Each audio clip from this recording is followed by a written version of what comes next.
So hi, my name is Norris Niman. I'm a professional photographer and divemaster here in Iceland. I was always fond of the waters. Like when I was a kid, we used to always go to France with the family for a bit of summer vacation. My dad was working there sometimes. And with diving, it wasn't meant to be really. It just kind of happened. Because we were in this, on this island in Indonesia that had a beach, but it was full of stingrays. So going in the water, so like, yeah, you could be stung by stingrays, and the hospital is about 5 hours away by helicopter. So just don't go swimming. I'm like, what do we do if you can't go just playing on the beach? Well, you can go snorkeling. It's like one of the best places in the world where you can see like all kinds of marine life. It's full of turtles, full of sharks, full of these massive stingrays and everything. And we just went, floating above them, which looked amazing from like 4 or 5 meters away. But when you're there and when you see something, it's like, when you're snorkeling, it's like seeing a landscape through a phone. It's kind of far away and you can't really be in it. So I was just diving down the entire time, just taking a deep breath and spending as much time down with the turtles as I possibly could, until our snorkel guide was like, maybe you should start scuba diving. That would be a thing, you can stay down there for a lot longer. You don't have those like 30 seconds or 1 minute of breath, you have 30 minutes to an hour. And just the thought of that was fantastic. You can breathe somewhere that is just you're not meant to be there at all. And then you slowly progress into going to deeper and deeper waters until you're confident with, floating around on your own. Like learning this, like it's being like an astronaut pretty much. You're in space, weightless, just breathing concentrated air, and there's no like sounds, there's nothing else but the fish and the landscapes and the weightlessness, and that's fantastic. It's a tricky thing to describe. It's like people really praise like yoga and meditation for being this super calm sense of self and like finding yourself in that. And they should really try diving. Because that is just, you go down into a fully different world. As soon as you like go below the surface, everything changes. You're just floating around, you're weightless, and there's nothing else but the sound of your own breathing, with some bubbles as well.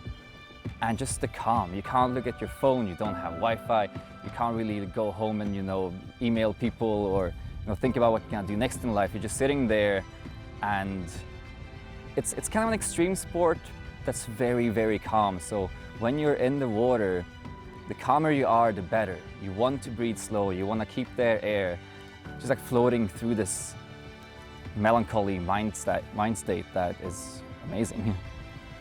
With the most like amazing backdrop in the world to look at the same time. Just try it out. I wouldn't recommend starting in a tricky environment. Like maybe Iceland is not the best place to go for beginners because you have to have a Drysuit, there's a lot of extra gear involved, and it's really fun when you know what you're doing. But to start out here, it's just a steeper learning curve. But if you go somewhere warm, somewhere tropical, it's one of the best experiences you can do, I think, on like a vacation, let's say. Yeah, when I go diving, I try to minimize the amount of gear that you need for this. Like optimally, freediving would be the way, because then you're just in a wetsuit or not even that, just have a pair of fins and a mask and just go down. But that limits the time you can spend in the water as well. So diving is what really allows you to enjoy this and fully relax while you're in the water too. And for gear, I just try and keep it as minimal as possible, not having every extensive little slate or extra apparatus just hanging off of my gear. But it's still important to have gear that you know, at least.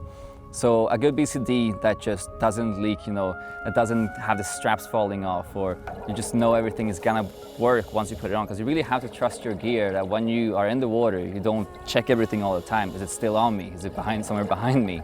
You just want to go and trust that it's taking care of you while you're in the water, just enjoying the life down there. So especially here as well with the Icelandic conditions, it's really important to have something that you are comfortable with and you trust, because you have the cold water. Because here in Iceland you do have the cold water, and if you forget to close the zipper, if something leaks, if something breaks in the water, you get really cold.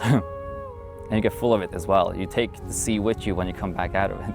So having a good dry suit is very important around here. Having one that you know it's gonna fit you before you go for a dive. Like when we guide dives as well, we have about 50, 60 dry suits, and we only use about 20 of those for the people that we take, because we want the perfect fit for it as well, so they don't leak once they're in the water. So one day a friend texted me from diving in Thailand, and she had ended up here in Iceland somehow. And she just sent me a text message saying, hey, do you want to come and work as a diver in Iceland?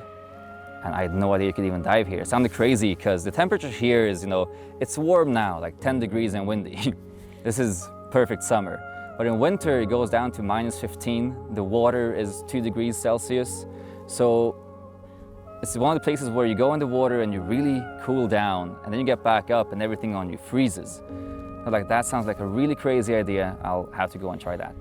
So I came here to work as a diver. Did half a year of just diving and snorkel guiding. And in summer it's easy because the water is 2 degrees, you come back out and you warm up. In winter, when you come back out, like your suit freezes, your hair freezes, it's just full of icicles. When you're holding your fins to walk back to the car, you can't let them go because your gloves are frozen. The zipper is also frozen. You have to pour hot water on the zipper just to open yourself up and get out of the dry suit. And once you're out of the dry suit, you can just take it off and it can stand on its own next to you. It's just full of ice. And that's the tricky parts of Iceland. So I was like, why would people come here and dive?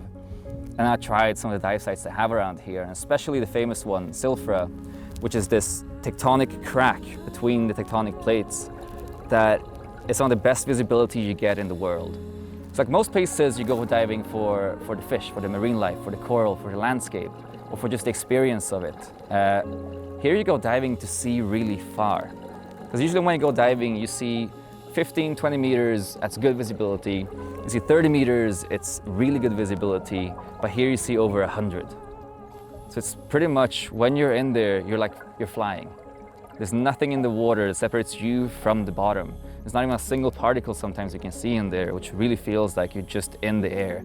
And we had people get vertigo every now and then from that. They feel like they're actually so high up, they just get afraid of the height of floating in the water that's so clear. So freediving is a very different subject, because I generally like diving. Like diving in most of the places in the world, especially warm places, is very liberating, super easy. You just go down, hang around, and just take in everything you have around you. But especially places like here in Iceland, it could get pretty challenging, because here, since you have a dry suit on, you have a lot more air with you when you go diving. Like a dry suit is another body of air that you have to control as you trying to find the perfect buoyancy and floating up and down. So getting down there, you need a lot of extra weight, usually like 7 to 12, 14 kilos extra, plus the steel tank you have on your back instead of aluminum tank, which just makes it really hard to walk in. It's great when you're in the water, you still feel weightless, but getting to a dive site can be really tricky. So having all the extra gear, like here, you can just park on the beach, get in the water. It's not too far, but there are places where you have to take a super jeep, cross a river, and still park pretty far away, then walk for, 500 meters, 600 meters, and in gear that weighs 40 kilos, that's really tricky. So a good way to just find new sites that are inaccessible by, just hiking there with full dive gear on and a dry suit.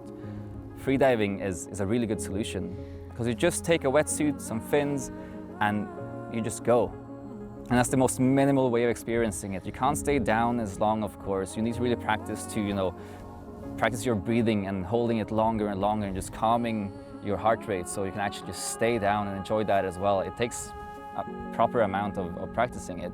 But once you've done it, it's just much easier to be on a road trip, wherever you are, find the lake, put your gear on and just check it out.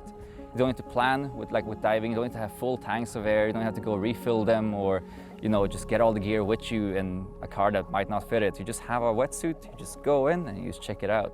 It's basically snorkeling with the added bonus of a bit of scuba diving as well, which is a really cool thing to do. Plus, it looks sexy on Instagram.